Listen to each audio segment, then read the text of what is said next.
वीरधर नाम का एक ब्राह्मण अपनी पत्नी ममता और एक पुत्र मदन के साथ रहता था। वीरधर बहुत गरीब था, उनके पास कभी खाने को भी नहीं होता था। वीरधर की पत्नी ममता बहुत दुष्ट और चालाक थी। अजी, सारा दिन राम नाम का पाठ ही जपते रहोगे या फिर भिक्षा मांगने भी जाओगे? दिन भर बस माला हाथ में लिए राम नाम ही पढ़ते रहते हो। अरे, तुम्हारी ताने देने की आदत कब जाएगी? मैं भी क्या करूं? कोई मेरी कथा सुनता ही नहीं और ना ही भिक्षा देता है। मुझे कुछ नहीं पता, कुछ भी करो पर भिक्षा मांगकर लाओ। पत्नी के रोज रोज लज्जित करने पर वीरधर एक दिन सुबह सुबह उठा और अपनी पोथी पत्रा उठाकर दूसरे गांव की ओर चल दिया। रास्ते में अंधेरा होने को है, यहीं पेड़ के नीचे बैठकर रात गुजार लेता हूं, फिर सुबह दूसरे गांव पहुंच जाऊंगा। वीरधर वहीं पीपल के पेड़ के नीचे बैठकर राम नाम जपने लगा। सुबह होने पर जब वो उठा तो पास के सरोवर पर स्नान करके वो आगे चला और दूसरे गांव में पहुंचा। माई, कोई भिक्षा दे दो। आगे चलो ब्राह्मण देवता, यहाँ कुछ नहीं है। बेटा, यहाँ किसी के घर पूजा पाठ या कथा का कार्यक्रम हो तो मैं बहुत विधि विधान से करवाता हूँ। नहीं बाबा, हमें कोई कथा या पूजा नहीं करवानी। अब मैं क्या करूं? इस गांव में तो कोई भी पूजा या कथा नहीं करवाना चाहता। मुझे वापस लौटना होगा। वीरधर दुखी होकर घूम फिर कर उसी पीपल के पेड़ के नीचे आकर बैठ गया। वह पीपल का पेड़ बहुत विशाल था। उस पेड़ की जड़ में एक विशाल काला सांप रहता था। वीरधर इस बात से बेखबर सोचने लगा। लगता है मेरी किस्मत ही खराब है, मेरी कथा कोई नहीं सुनेगा। मैं इस पीपल के पेड़ को ही अपनी कथा सुना देता हूँ। वीरधर पीपल के पेड़ को ही कथा सुनाने लगा। जैसे ही कथा समाप्त हुई तभी पेड़ के नीचे बिल में से एक काला नाग बाहर निकल आता है। हे राम, काला नाग, ये तो मुझे डस लेगा। अब मैं क्या करूं ईश्वर? डरो नहीं ब्राह्मण, मैं बरसों से इस विशाल पीपल के पेड़ के नीचे बिल में रह रहा हूं। आज तुम्हारी कथा के मीठे संवाद सुनकर मेरा मन प्रसन्न हो गया, इसलिए मैं बिल से बाहर आ गया। हे भले मानस, ये लो स्वर्ण मुद्रा, तुम रोज यहां आकर मुझे कथा सुनाया करो। मैं तुम्हें रोज एक स्वर्ण मुद्रा दूंगा, पर यह बात तुम किसी को भी मत बताना। देखना, तुम्हारे सारे कष्ट दूर हो जाएंगे। ठीक है नाग देवता, मैं ये बात किसी से भी नहीं कहूंगा। वीरधर रोजाना सुबह उठकर नहा धोकर अपनी पोथी पत्र लेकर उस पीपल के वृक्ष के नीचे पहुंच जाता और वहां बैठकर नाग को कथा सुनाता और बदले में नाग वीरधर को एक स्वर्ण मुद्रा दे देता। देखते ही देखते वीरधर के पास खूब धन संपत्ति हो गई। गांव के लोग आपस में बातें करने लगे। अरे भाई, ये ब्राह्मण महाराज के तो दिन ही फिर गए लगते हैं। ये धन दौलत ऐशाराम समझ नहीं आ रहा कहाँ से आ रहा है ना?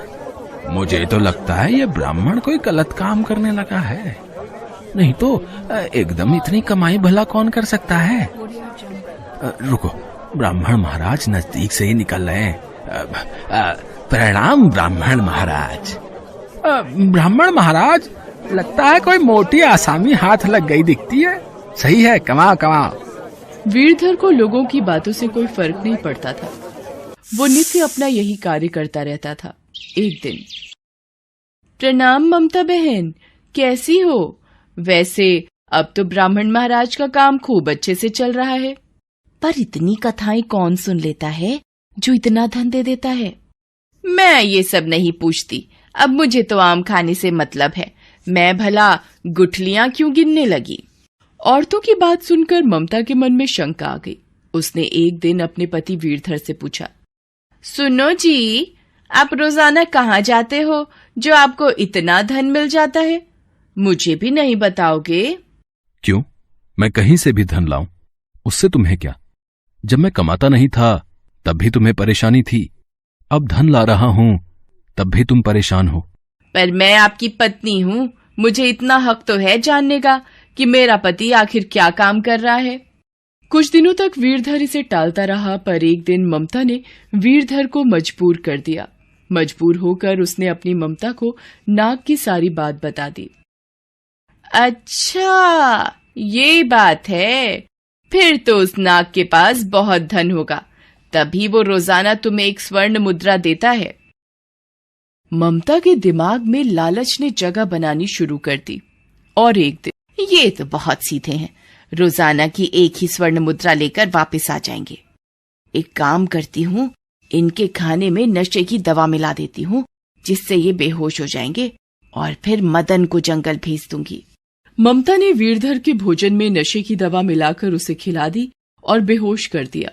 फिर अपने बेटे से बोली, मदन बेटा, तुम जंगल में उस पीपल के पेड़ के पास जाओ और उस नाग को कथा सुनाना। जैसे ही नाग कथा सुनकर स्वर्ण मुद्रा देने लगे, तुम नाग को मार देना और नाग द्वारा पेड़ में छुपाई सारी संपत्ति ले आना। ठीक है माँ, मैं ऐसा ही करूंगा। वीरधर ब्राह्मण का लड़का मदन पोथी पत्रा लेकर जंगल में गया और पीपल के पेड़ के नीचे बैठकर कथा सुनाने लगा। कथा पूरी होने पर वो नाग बाहर आया और उसको स्वर्ण मुद्रा देने लगा। अच्छा, आज ब्राह्मण की जगह ये लड़का कथा सुना रहा है। कोई बात नहीं, ये लो तुम्हारी स्वर्ण मुद्रा। जैसे ही नाग मदन को स्वर्ण मुद्रा देने लगा, मदन ने कुल्हाड़ी से नाग पर वार कर दिया, जिससे नाग की पूंछ कट गई और नाग ने पलटकर मदन के पैर में डस लिया, जिससे मदन की मौत हो गई। उधर वीरधर को जब होश आया, अरे मैं बेहोश कैसे हुआ, और आज मैं नाग देवता को कथा भी सुनाने नहीं गया। अरे मेरी पोथी पत्रा कहाँ गए? कहीं कुछ गलत तो नहीं हो गया? हे भगवान। वीरधर जल्दी जल्दी जंगल की ओर भागा और उसके रोंगटे खड़े हो गए। मदन मेरे बेटे, ये क्या हो गया? तुम यहाँ मृत अवस्था में कैसे आ गए मेरे बच्चे? ब्राह्मण, मैंने तुम्हें कहा था कि स्वर्ण मुद्रा की बात तुम किसी से नहीं कहोगे। अब तुम यहां से चले जाओ। तुम्हारे पुत्र ने छल से मुझे मारना चाहा, मेरी पूंछ काट दी। तुम्हें मेरी पूंछ कटने का अफसोस नहीं क्या? तुम्हारी सारी धन संपत्ति अब नष्ट हो जाएगी। ये मेरा श्राप है। बेचारा वीरधर सिर पीट लेता है और अपने पुत्र का शव लेकर वापस घर आ जाता है। ये क्या हो गया मेरे पुत्र को? ममता, तुम्हारे लालची स्वभाव की वजह से आज हमारे पुत्र मदन की जान चली गई। ममता भी रोती रही। उसके द्वारा किए लालच की वजह से उसका इकलौता पुत्र मारा गया। अब घोर पछतावे के अलावा ममता और वीरधर के पास कुछ बचा ही नहीं।